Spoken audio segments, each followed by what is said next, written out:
বঙ্গোপসাগরে জমাট বাঁধা মেঘ, এই মেঘ ক্রমশ দক্ষিণবঙ্গের দিকে প্রবেশ করবে এবং আগামী কয়েকদিনে ব্যাপক বৃষ্টিপাত থাকছে দক্ষিণবঙ্গে। তো এই মুহূর্তে যে নিম্নচাপ আমাদের দক্ষিণবঙ্গে অবস্থান করছিল, তো এই নিম্নচাপ এখন বর্তমান রয়েছে মধ্য ভারতে। তো এই নিম্নচাপ সরে যাওয়ায় কিন্তু আমাদের দক্ষিণবঙ্গ এই মুহূর্তে পরিষ্কার রয়েছে। তো ইতিমধ্যে আমরা সকাল থেকে দেখতে পেয়েছি আজকে দক্ষিণবঙ্গের বেশ কিছু অঞ্চল জুড়ে কিন্তু সূর্য উদয় হয়েছে এবং এই সূর্য উদয় কিন্তু গতকালকে আমরা লক্ষ্য করেছি। তো এই সূর্য উদয় হলেও আমরা যেটা প্রাথমিকভাবে জানতে পারছি, আগামী সোমবার থেকে দক্ষিণবঙ্গে বদলাবে আবহাওয়া। তো দক্ষিণবঙ্গে আগামী সোমবার থেকে ভারী বৃষ্টিপাতের সম্ভাবনা থাকছে বেশ কিছু অঞ্চল জুড়ে।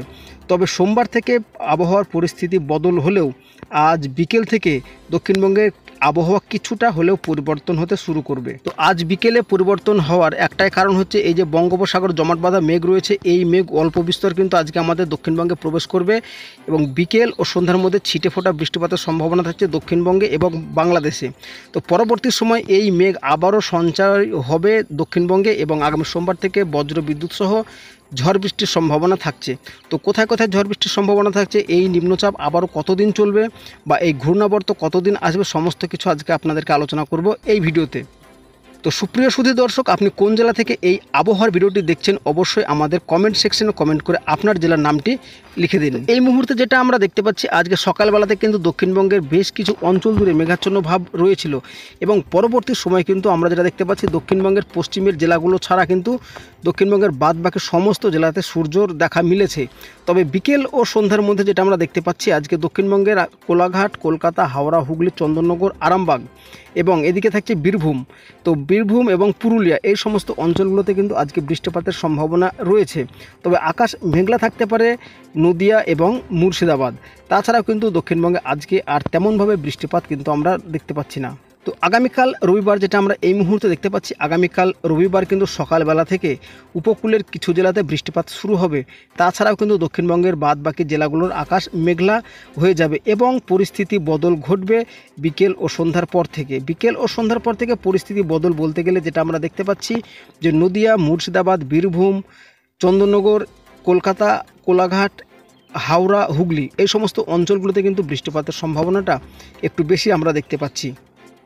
তো এই বৃষ্টি যা থাকবে এবং আগামী সোমবার থেকে কিন্তু একদম আবহাওয়ার পরিস্থিতি আরও বেশি বদলাবে, যেটা কিন্তু আমি ভিডিওর শুরুতে আপনাদেরকে জানিয়েছি। তো সকালবেলার দিকে যেটা আমরা দেখতে পাচ্ছি যে উপকূলের জেলাগুলোতে কিন্তু ভারী বৃষ্টি শুরু হয়ে যাবে, বিশেষ করে 2 মেদিনীপুর, 2 24 পরগনা এই সমস্ত অঞ্চলগুলোতে। তাছাড়াও বাংলাদেশের শ্যামনগর, পিরোজপুর, মাথাবেড়িয়া, খুলনা, বরিশাল, লোহাগড়া, মাদারীপুর, ফিরোজগঞ্জ এই সমস্ত অঞ্চলগুলোতেও কিন্তু বাংলাদেশের বৃষ্টিপাত কিন্তু শুরু হয়ে যাবে আগামী সোমবার থেকে।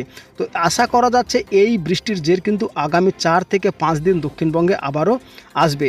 তো আপনাদেরকে একটা কথা জানাবো, এই বৃষ্টি যদি আমরা ব্যাপকভাবে পাই তবে কিন্তু দক্ষিণবঙ্গের বেশ কিছু অঞ্চলের উপর আবারও বন্যা পরিস্থিতি একটা তৈরি হবে। তো সোমবারের পর মঙ্গলবার যদি আমরা লক্ষ্য করি, তো মঙ্গলবারও কিন্তু দক্ষিণবঙ্গের সমস্ত জেলার আকাশ সকালবেলা থেকে মেঘলা থাকছে এবং বৃষ্টিপাত আমরা লক্ষ্য করতে পারছি চন্দননগর, কলকাতা, হলদিয়া, গঙ্গাসাগর এবং এদিকে নদিয়া, শান্তিপুর, মুর্শিদাবাদ, কাটোয়া, বীরভূম, দুর্গাপুর, বাঁকুড়া, পুরুলিয়া। অর্থাৎ এক কথা বলাই যেতে পারে যে মঙ্গলবার কিন্তু দক্ষিণবঙ্গের সমস্ত জেলার আকাশ মেঘলা থাকবে এবং দফায় দফায় বেশ কিছু অঞ্চল জুড়ে বৃষ্টিপাতের সম্ভাবনা তৈরি হবে। এবং পাশাপাশি আমরা বাংলাদেশের দিকে গেলেও দেখতে পাবো, বাংলাদেশেও কিন্তু গোটা বাংলাদেশে কিন্তু বিক্ষিপ্তভাবে বৃষ্টিপাতের সম্ভাবনাও থাকছে। বুধবার যদি আমরা লক্ষ্য করি, তো বুধবারও কিন্তু দেখতে যেটা পাচ্ছি আমরা, বুধবার মুর্শিদাবাদ, নদিয়া, বাঁকুড়া, পুরুলিয়া, বীরভূম, 2 দিনাজপুর, বাংলাদেশের রাজশাহী, তারপরে মালদা, পুরুলিয়া, দার্জিলিং, শিলিগুড়ি, কালিম্পং, আলিপুরদুয়ার, কোচবিহার এই সমস্ত অঞ্চলগুলোতে কিন্তু সকালবেলা থেকে বৃষ্টিপাত শুরু হয়ে যাবে এবং পরবর্তী সময় যেটা আমরা দেখতে পাচ্ছি, আকাশ মোটামুটি পরিষ্কার হবে দক্ষিণবঙ্গ বুধবার দুপুর নাগাদ এবং তারপরে কিন্তু আমরা আর বৃষ্টিপাত তেমনভাবে লক্ষ্য করতে পারছি না। তো পরবর্তী সময় কিন্তু বৃষ্টি আবারও আমরা দেখতে পাচ্ছি। তো ওই যে আপনাদেরকে বললাম যে এই যে ঘূর্ণাবর্ত বা নিম্নচাপ একটি আসছে, এই নিম্নচাপের জেরে কিন্তু আবারও দক্ষিণবঙ্গে বেশ কয়েকদিন টানা বৃষ্টির সম্ভাবনা থাকছে।